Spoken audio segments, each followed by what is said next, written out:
में लगी रहती है। अरे ऑफिस क्यों नहीं छोड़ देती, या फिर घर के लिए कोई नौकरानी रख ले। कैसी बात कर रही है माँ, जानती तो है ना अभी इनके ऊपर कितना लोन है। थोड़ा ही सही मदद कर देती हूँ तो अच्छा लगता है, और अभी उनको मेरे पैसे की जरूरत भी तो है। सुधा चंदर को बचपन से प्यार करती थी। एक ही मोहल्ले में खेल कूद कर बड़े हुए दोनों। जहाँ सुधा संपन्न परिवार से थी तो वहीं चंदर का परिवार आर्थिक परेशानियों से जूझता ही रहा। लेकिन सुधा की जिद के आगे किसी की नहीं चली। सुधा, कल ऑफिस जल्दी जाना है और 2 दिन के लिए गुजरात ऑफिस के काम से भी जाना होगा।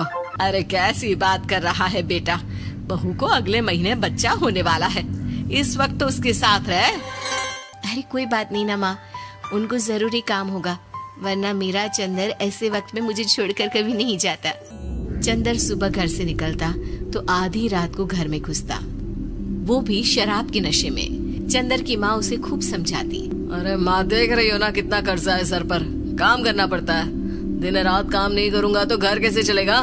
अरे लेकिन बहू को भी तो देख लिया कर, इस हालत में भी घर का बाहर का सारा काम करती है।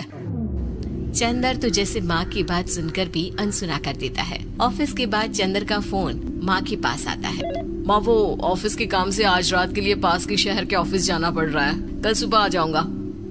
सुधा रात को कमरे में सो रही होती है कि उसके पेट में दर्द होता है। सुधा चंदर को वीडियो कॉल करती है।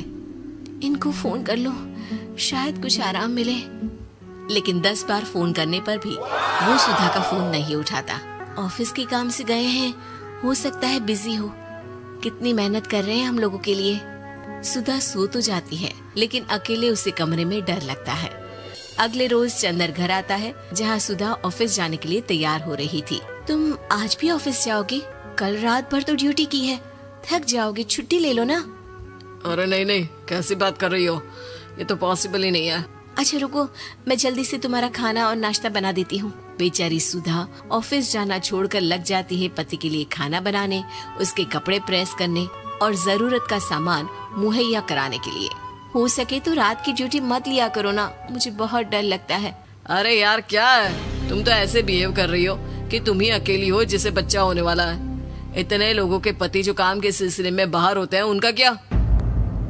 सुधा को चंदर के मुंह से ये बातें अजीब लगती है। अरे हुआ क्या है तुमको? पहले तो तुम मेरा कितना ख्याल रखते थे, मेरे पास रहते थे, मेरी दवा से लेकर खाने पीने तक का सारा ख्याल। और अब इस बार तो तुम एक दफा भी मेरे साथ डॉक्टर के पास नहीं आए, क्यों? अरे पागल हो गई हो क्या?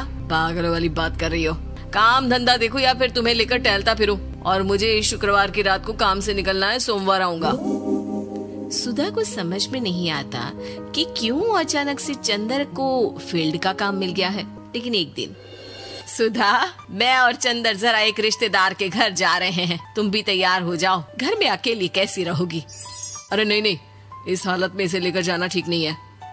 अरे लेकिन मैं ऑफिस भी तो जाती हूँ, फिर घर में अकेले। चंदर उसकी कोई बात नहीं सुनता।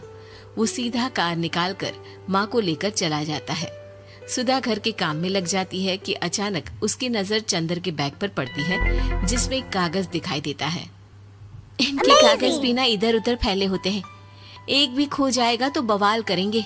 लेकिन जैसे ही सुधा वो कागज खोलकर देखती है तो वो सदमे में आ जाती है। दरअसल वो कागज नहीं, बल्कि चंदर और उसके ऑफिस में काम करने वाली लड़की चांदनी की गोवा की टिकट होती है। सुधा चंदर के बैग को खोलकर देखती है तो उसे होटल के बिल से लेकर महंगे गिफ्ट्स और दूसरे शहरों के टिकट मिलते हैं। सुधा को समझते देर नहीं लगती कि उसका पति किसी और लड़की के साथ है। चंदर के आने पर सुधा उससे बात करती है। अरे नहीं नहीं, ऐसा कुछ नहीं है, तुमको गलत फहमी हो गई है।